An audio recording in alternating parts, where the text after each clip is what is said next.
Okay, next lesson 1.2 about the basic objects of algebra. That is sets and set operations.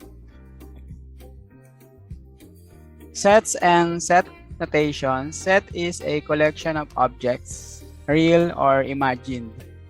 It should be possible to determine in some manner whether an object belongs to the given collection or not. For example, the set of senior students or the set of college students in this class. So kayo yon. So kayo ay belong to the sets. Letter B, the set of students in this class whose last name begins with the letter C. Kung meron man, no? Next, letter C, the set of counting numbers from 1 to 7. Letter D, the set of all points in a given line. Gaya ng pinakita natin kanina sa discussion natin kanina. Kung meron tayong line and that line composed of set of points. Letter E, the set of distinct letters in the word Filipino. So, sa word na Filipino, meron din mga particular letters or distinct letters. So that is another example of set.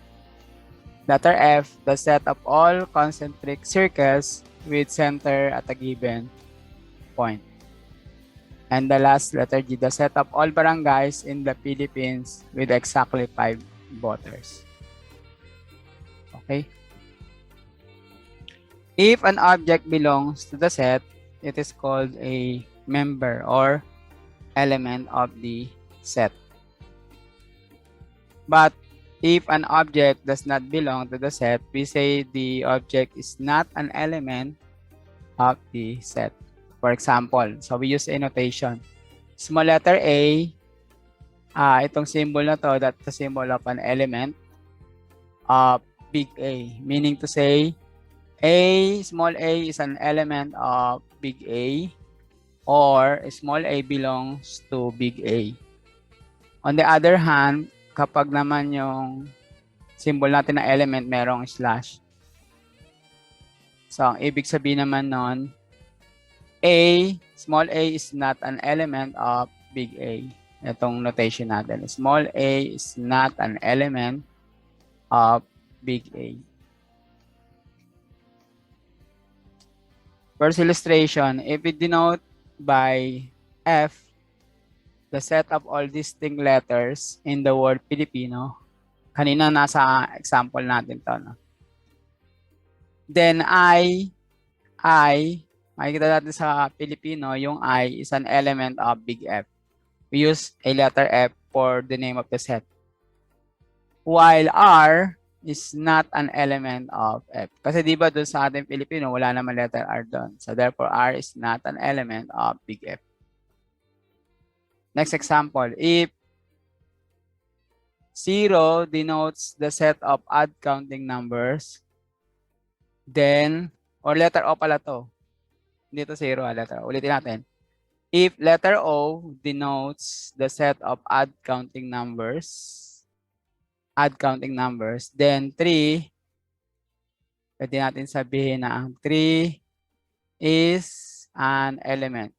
Diba? 3 belongs to counting numbers, odd counting numbers. While 8 is not an element. Dahil ang 8 is not an odd. It is even. Okay?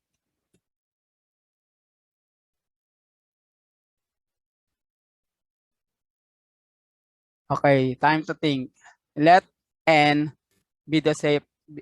Let big N be the set of counting numbers. Then identify the following, right? True or false.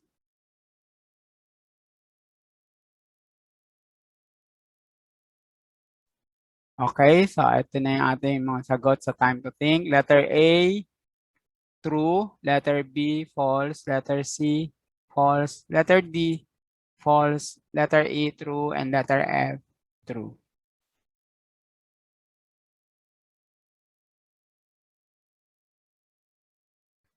Okay, next definition 1.1. Two sets A and B are equal if they have exactly the same elements. Symbolically, we write set A is equals to set B. Otherwise, we write set A is not equal to set B. So ano yung qualification na masasabing equal yung dalawang sets? Same elements. Okay, same elements. Okay, illustration 2A. The set F in illustration 1 is equal to the set of distinct letters of the phrase flip on. Okay. Yung ginamit natin kanina ng set F, di ba set F natin kanina ay Filipino? Kung naalala nyo, ang set F natin kanina ay yung ginamit natin yung word na Filipino.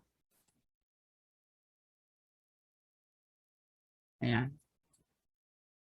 Kung mapapansin mo, yung mga elements na naandun sa set F na Filipino, ay makikita mo rin sa element ng phrase na flip on. Meron siyang F, merong L, I, meron din. P, O, N, nandun lahat. So, ibig sabihin, yung set F is equal doon sa mga letters na nasa flip on. However, set F is not equal to the set of distinct letters of the phrase flipping on. Okay, pag ginamit naman natin yung flipping on, yung set F is not equal. Why? Kasi meron na dagdag na letter G. Ito, letter G. And letter G is not an element of set F. Yung set F natin ay Filipino. Okay, so F is not equal to flipping on. On the other hand, F is equal to flip on. Okay?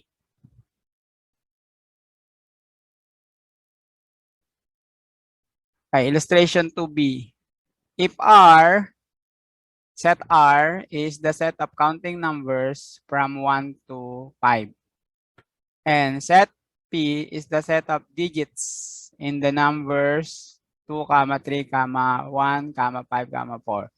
Then set R is equals to set P. Tama rin naman, di ba? Pag sinabi natin counting numbers 1 to 5, ibig sabihin, ang mga counting numbers 1 to 5 ay 1, 2, 1, 2, 3, 4, 5. Yun din ang makikita mo doon sa set P. Ang set P ay digits number na 2, 3, 1, 5, 4. Kahit na yan ay mag-iba ng position, walang problema doon. As long na naandun yung same element.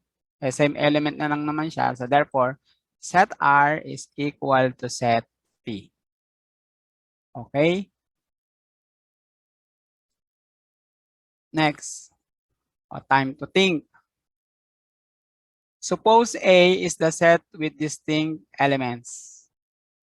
Letter A, let B be a set composed of some repetitions of elements of A. Is A equal to B in your first question? Letter B, let A be a set. Rearrange the elements of A to form another set B. Ang question is A is equals to B.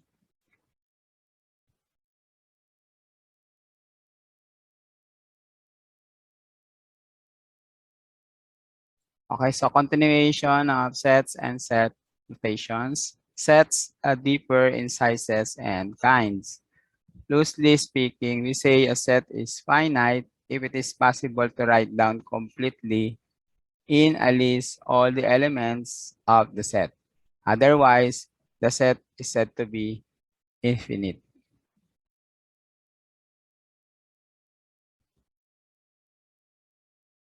For example, is the set of counting numbers from 1 to 1 million finite or infinite? Then question B, How about the set of odd counting numbers?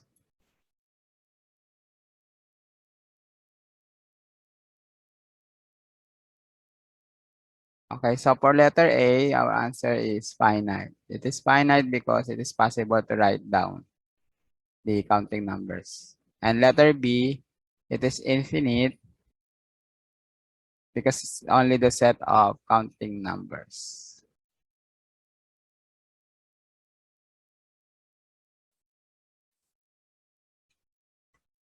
Next, ways of describing a set. First, the rooster method. We may indicate a set by enumerating the elements of the set and enclosing them in a pair of braces. The other one is the rule method.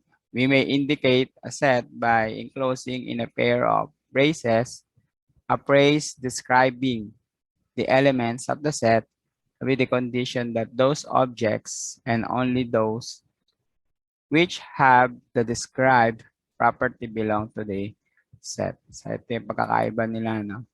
Kapag rule method, describing the elements of the set. Doon naman sa roster method, enumerating the elements. Okay?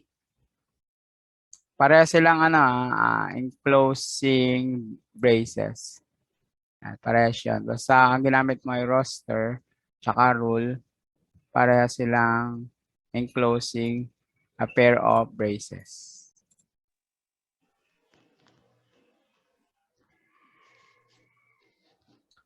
Okay, example. Illustration number 3. We may write set F. Then the set F is the distinct letters of the word Filipino. So mapansin nyo dito, naka-enclose ng braces. Then we use a capital letter F for symbol of a set. Then itong example na to, ito yung tinatawag nating rule method. So yung ginamit dito ay rule method. Okay? Kasi ang ginawa ay phrasing the elements of the set. Or we may use the roster method by writing set F is equals to the elements are F, I, L, P, N, O.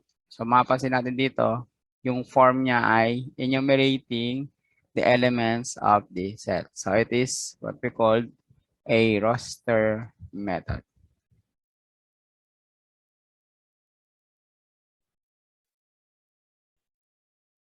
Next, illustration number 4. We may write set R is equals to the elements of 1, 2, 3, 4, 5, or equal to 2, 3, 1, 5, 4, or also equal to the set of X such that X is a counting number from 1 to 5. A useful notation in describing sets using the rule method. For example, yung ating nakikita sa taas na mga elements in a form of set, we can rewrite it in the form of a rule method such that, okay, set of R is equals to X such that X is a counting number from 1 to 5, or it is also same with the manner like Y such that Y is a counting number less than 6. Yung vertical bar na nakikita natin, yun ay tinatawag natin na such that. And the letter before it, yung X or Y, represent the elements being described. Itong X such that X at saka yung Y such that Y. Then yung sa kabuuan, ang tawag natin doon ay set variable. Okay?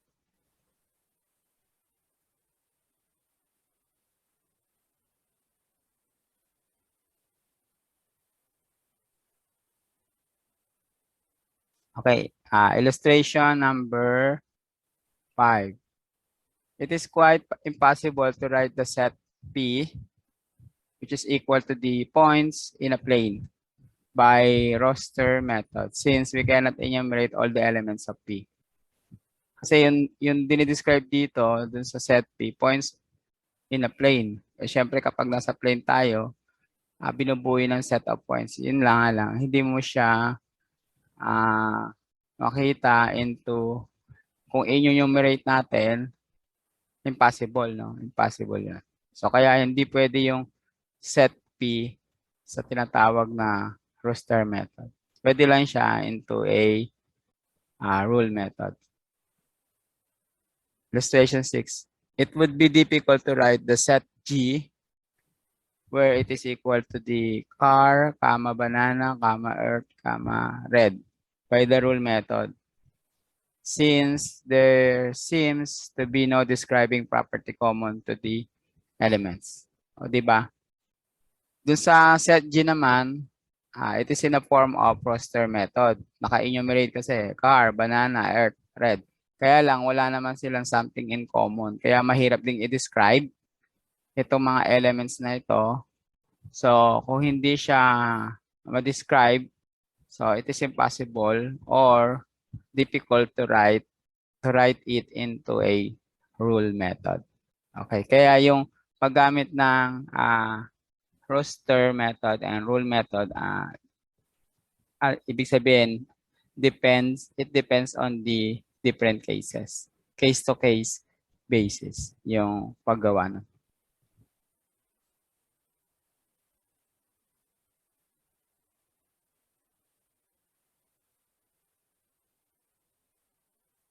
Okay, ito ngayon yung question. When is the use of the rule method appropriate or the roster method?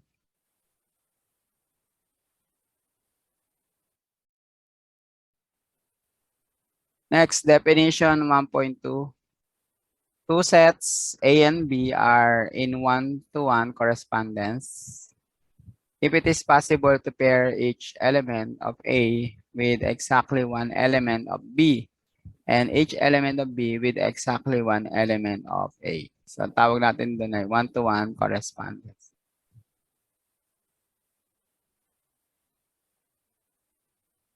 For example, there is a one-to-one correspondence between the set of fingers and the set of toes of a normal person.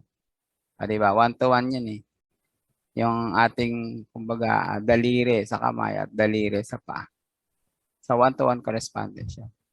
Next, another example. The set of all days in a week and the set of all counting numbers from 1 to 7. One-to-one din yun. Kasi, sa loob ng isang linggo, meron tayong 7 days. So, kung gagamitin mo yung counting numbers from 1 to 7, so, possible na merong one-to-one correspondence. However, there is no such relationship between the set of all months in a year and the set of all days in a month. Malayo naman yan, di ba? Kasi kung set ng all months in a year, 12 lang yan, 12 months. Pero unlike doon sa set of days in a month, iba-iba, may 28, 30, 31. So kaya doon sa case na yon ay I think hindi siya part ng one-to-one correspondence. Okay, time to think. Letter A, exhibit a one-to-one correspondence between the set of even counting numbers and the set of all odd counting numbers. For letter B, is there a one-to-one correspondence between the set of points in a line and the set of points, the set of all counting numbers?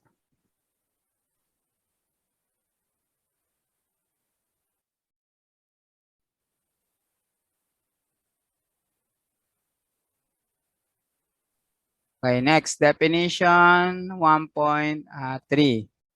Two sets are equivalent or of the same size if they are in one-to-one correspondence. Ayan. So, kaya kanina, dinefine muna natin yung one-to-one correspondence kasi gagamitin natin yan sa equivalent sets. Ayan. So, anong sabi uli? Two sets are equivalent or same size. Ayan. Ito yung importante rin. Or of the same size. Okay, ito ngayon ang ating type to take. Letter A, are equal sets equivalent? Letter B, are equivalent sets equal? Letter C, if A and B are equivalent and B and C are equivalent, are A and C equivalent?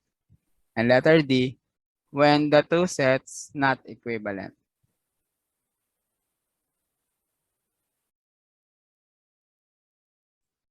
Okay, so for letter A, our answer is yes. Are all equal sets are equivalent. Then sa letter B, are equivalent sets equal? It is no by given counterexample. Then letter C, if A and B are equivalent and B and C are equivalent, are A and C equivalent? It is yes. When letter D, when are two sets not equivalent? If not on the same size.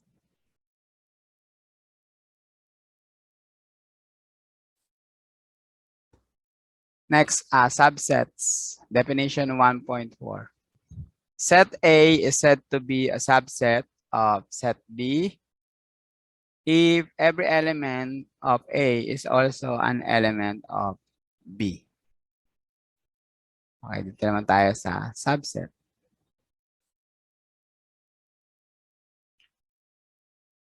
We symbolize this notation by A is a subset of B. So ito yung symbol natin ng subset. Para siyang letter C, tapos merong underline.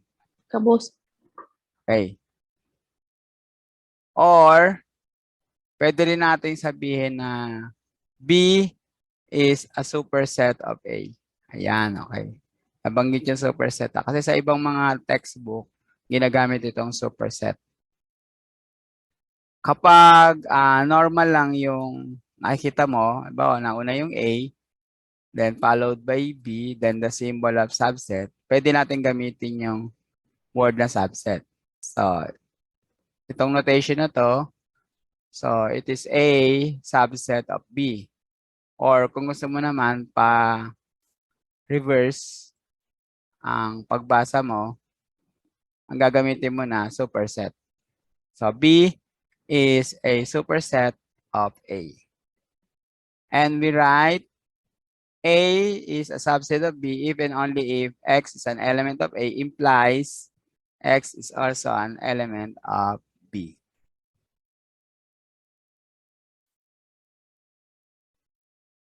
If whenever X is in A, X is also in B, then A is a subset of B.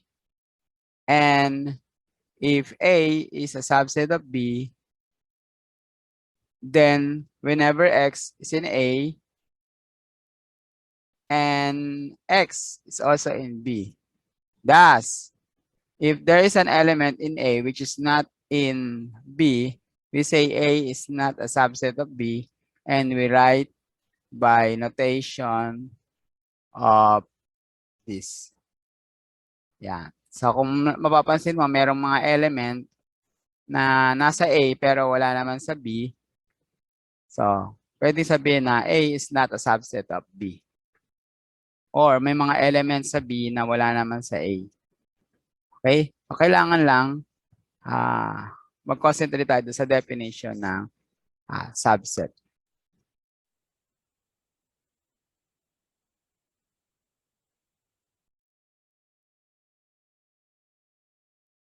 Okay. Okay, next. Illustration number 7.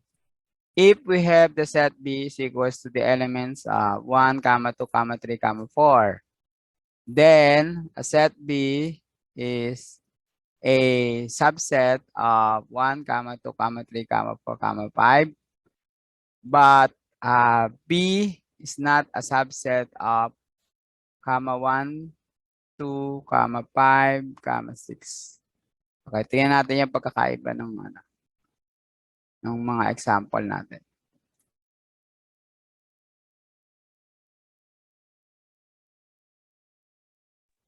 So dito kasi sa set B,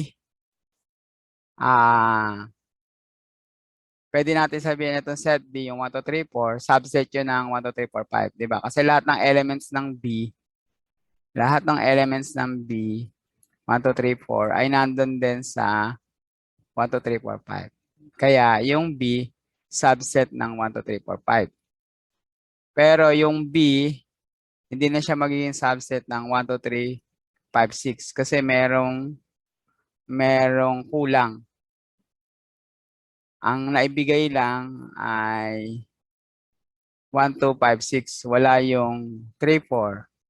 Yung 3, 4 na nasa set B, wala doon sa 1, 2, 5, 6. Therefore, set B is not a subset of 1, 2, 5, 6.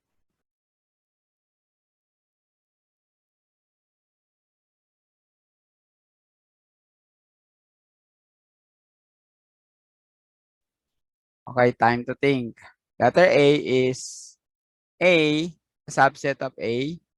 Letter B, if A is a subset of B and B is a subset of C, is A also a subset of C?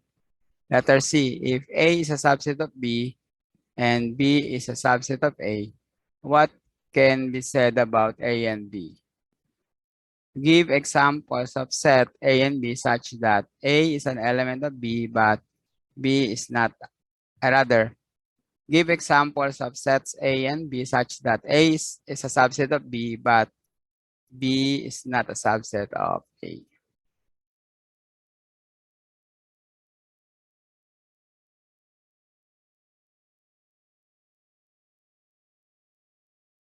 For letter A, it is true.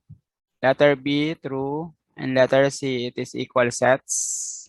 And for letter C, a example given, if set A has an elements of 1, 2, 3, 4, 1, 2, 3, while set B has an elements of 1, 2, 3, 4, 5. Then we said that A is a subset of B and B is not a subset of A.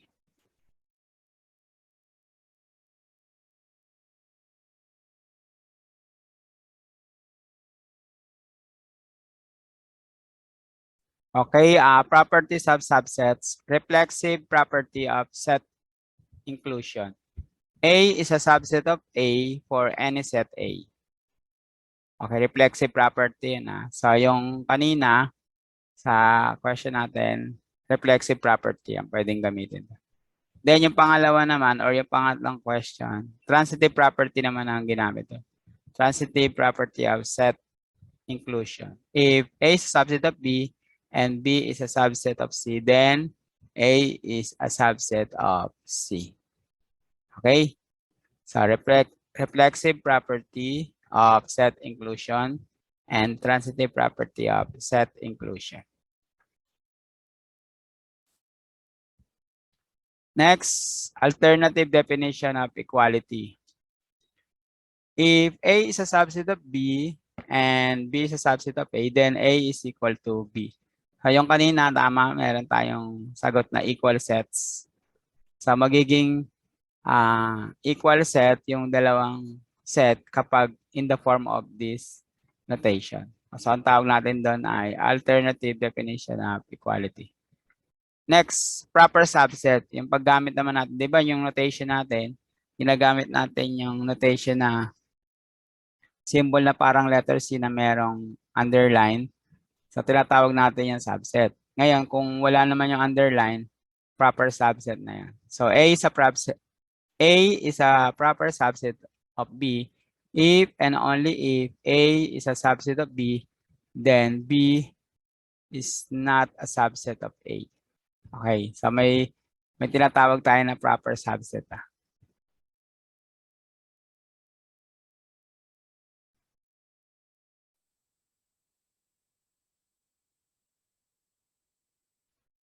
Illustration number 8. Consider the set E of all even counting numbers and the set N of all counting numbers. So E is a subset of N and 1 is an element of N, but 1 is not an element of E. Hence, we write E is a proper subset of N. Okay. Diba? So, yung E kasi ay even counting. Even counting yan, di ba? Eh, ang 1 ay natural or counting. Pero ang 1, hindi naman siya even counting. Kasi ito ay odd counting. Okay, so pwede natin sabihin na yung E is a proper subset ng natural or counting numbers. Okay?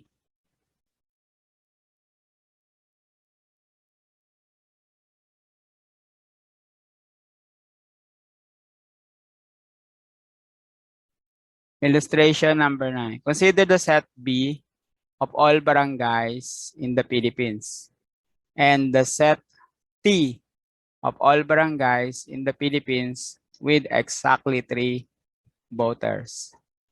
Clearly, set T is the subset of set B, but T has no element since there is clearly no such barangay. We therefore say that T is an empty set. Okay?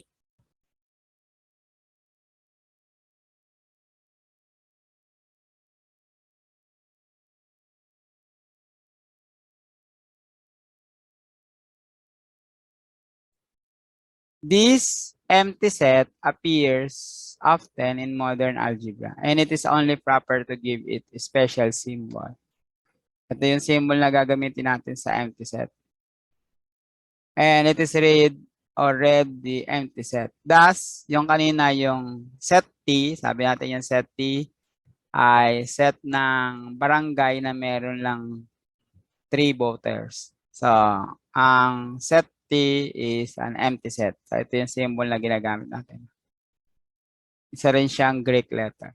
So, that symbol as for the empty set.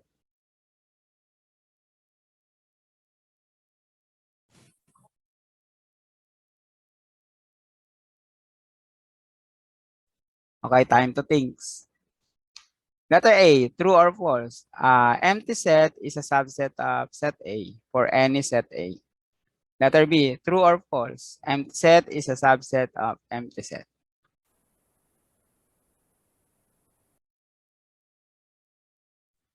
Okay, so sagot natin sa letter A, empty set is a subset of A for any set A. It is true.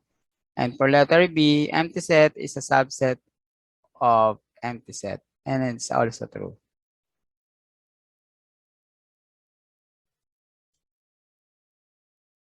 Next, using the Venn diagram. Name after the English logician James Venn, 1834 up to 1833. Elements are described by points in the plane and the set containing set points by a closed curve in the same plane. By placing the curves in different positions, we can display the various relationships that may exist between the sets. So, ginagamitan yung pag-describe din ng mga properties ng isang subset or ng sets. Pwede rin yung operation ng sets. Pwede rin makita siya through Venn diagram. For example, a subset. So we can use the Venn diagram to describe subsets. So letter A and set A and set B. By the symbol, it is said to be that A is a proper subset ng B.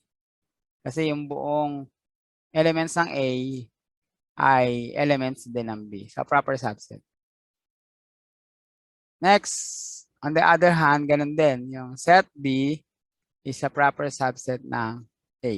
So that is a subset.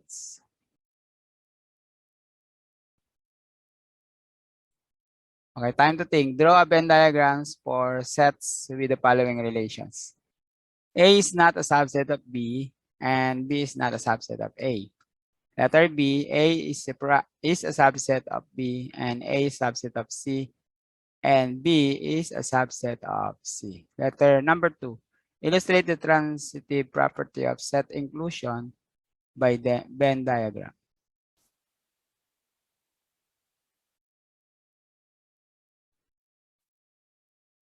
Okay, for number 1A, A is a subset, is not a subset of B and B is not a subset of A. So ito yung ating magiging Venn diagram.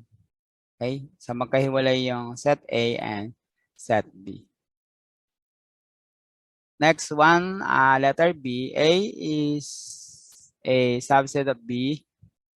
A is a subset of B. And A is a subset of C.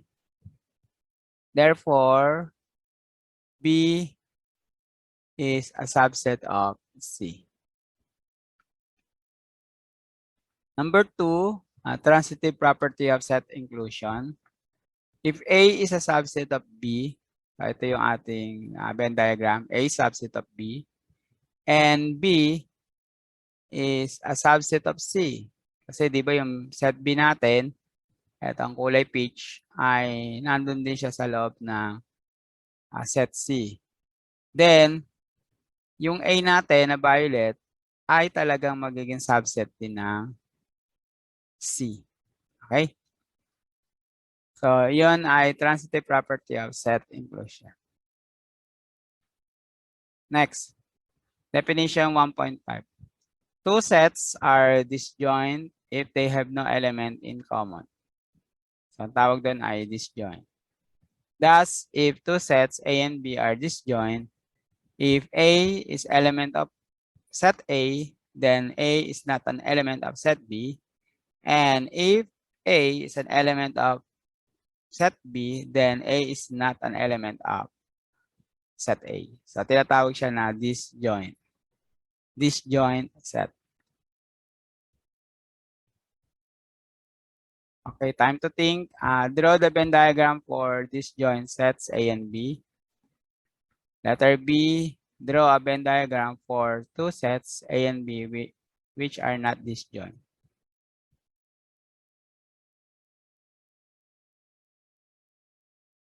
Okay, so for letter A, ito yung ating Venn diagram. Yung kaninang example din natin. So, pwede siyang maging disjoints. Kasi wala silang element in common. Sa letter B naman, using Venn diagram. So, two sets A and B which is not disjoint. Oo, meron silang elements, something in common. Or meron silang common elements. Itong nasa part ng gitna nila. So, kaya not disjoint yung ating letter B. Next, universal set denote by para siyang big letter U. So, yun yung symbol natin for universal set. A set which contains all the elements under consideration.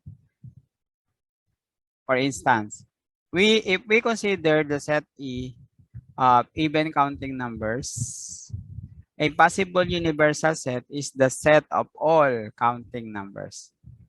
Okay, kasi di ba yung set E, even counting yon. So, pwede natin ilagay na ang universal set nun ay set of all counting numbers. Next definition, definition 1.6. If A is a proper subset of universal set, then the complement of A is the set of elements of universal set that are not in element A or in set A. In symbols, we can write A prime. Ito yung symbol natin sa complement. So, binabasa siya as A prime to mean the complement of A. So, the complement of A.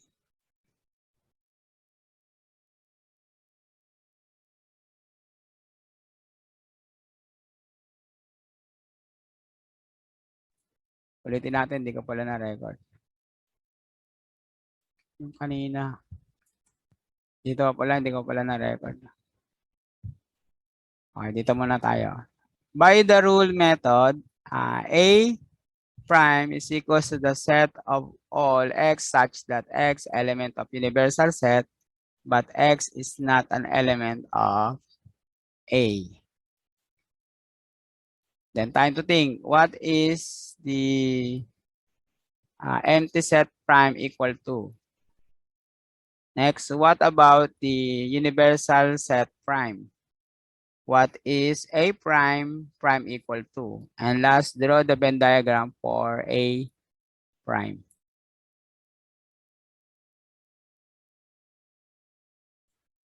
Okay, so what is empty set prime equal to? It is universal. What about the universal prime? It is empty set.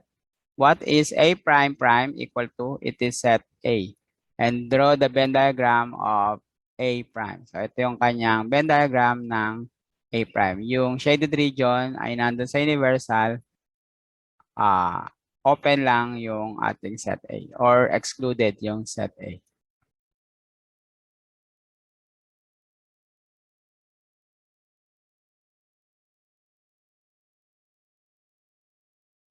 Okay, next definition, 1.7. The cardinality or size of a finite set A is the unique counting number n such that the elements of A are in one-to-one correspondence with the set of 1, 2, 3, and so on up to n. The cardinality of the empty set defined to be 0. The cardinality of the empty set is defined to be 0. We denote the cardinality of A by the symbol N of A. Kapag nakita natin itong symbol na to, ito ay cardinality of A. So we can read that as N of A or the cardinality of A. Thus, if B is the set of all vowels in the English alphabet, then the cardinality of set B is what?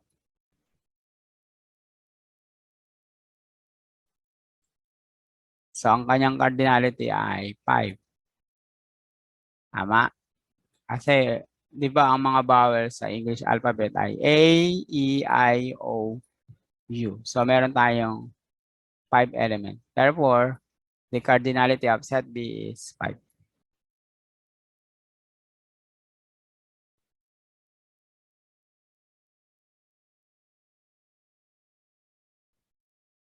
Or pwede mo siyang ilagay as yung elements siya mismo. Pwede yun, di ba? A, E, I, O, and U. Yan. So, 5 elements, kaya 5 yung zero natin.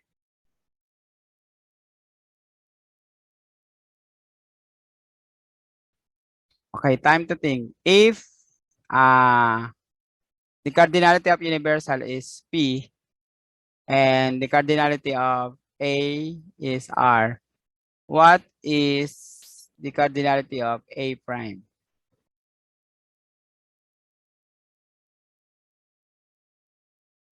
Next definition, 1.8. The union of two sets, A and B, is the set of all elements that belong to A or to B.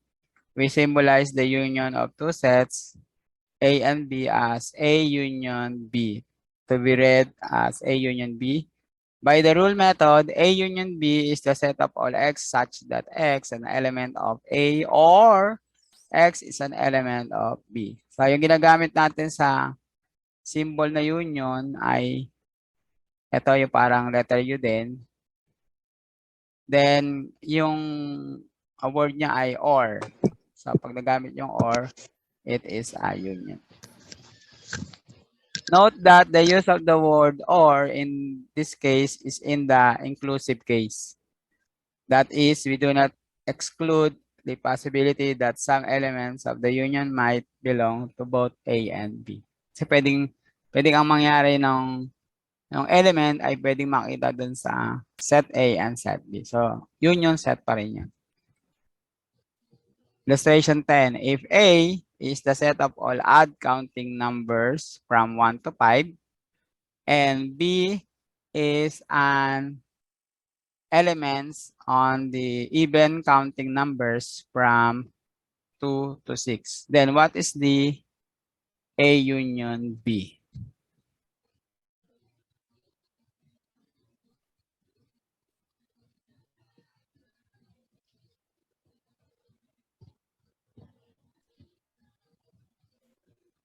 Kapag ginawa natin ang A union B, ang mangyayari ngayon dyan ay 1, 2, 3, and so on up to, odd counting. O, 2, even counting, 2, 4. O, tama. 1, 2, 3, tapos 4, 5, and, ayusin nga natin. Diretso na natin. 1, 2, 3, 4, 5, and 6. Okay? Tingnan natin kung nandun lahat yung odd counting. So, yung odd counting natin ay 1, 3, 5, check. At yung even counting, 2, 4, 6, check. So, ibig sabihin, ang magiging A union B natin ay set of 1, 2, 3, 4, 5, 6. Okay, tama. Si Pacio.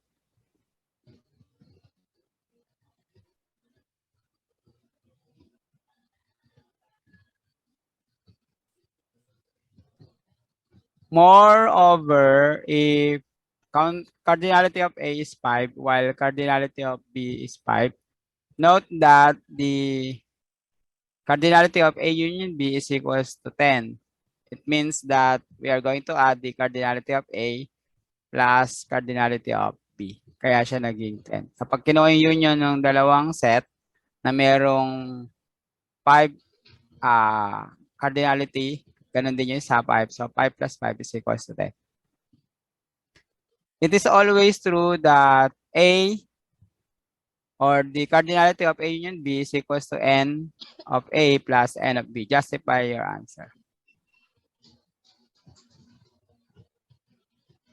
Ayun, kanina, na-justify natin ito kanina. No? Pero case-to-case basis pa rin ito. Set operations, definition 1.9. The intersection of two sets, A and B, is the set of all elements that belongs to both A and B. In symbols, we write A intersection B to mean that the intersection of A and B. By using the rule method, A intersection B is the set of all X such that X is an element of A and X is an element of B. So, yung ginagamit naman natin symbol sa intersection, yung parang baliktad na letter U. Then, ang word I end. Okay, illustrate 11, illustration 11. If A is an element of 1, 2, 3, 4, 5, 6, 7, 8, 9, and B is an element, is the set of all elements 2, 4, 6, 8, 10. Then, what is the intersection of A and B? Saan ang magiging intersection nila?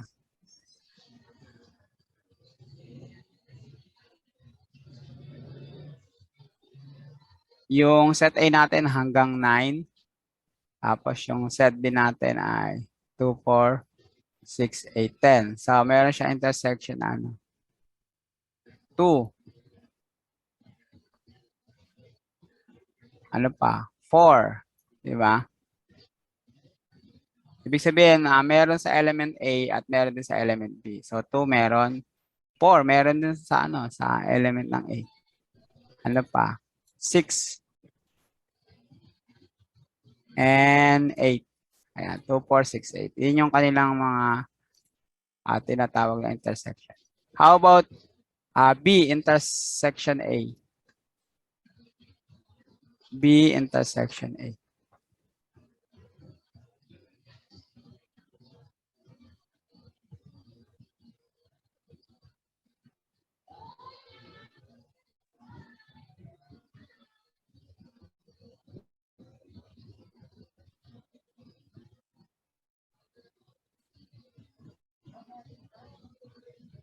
yung intersection ng B and A.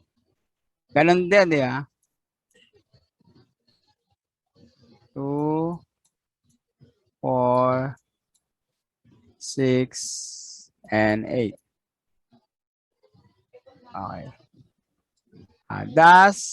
This illustrates that the fact that the intersection is A intersection B and B intersection A.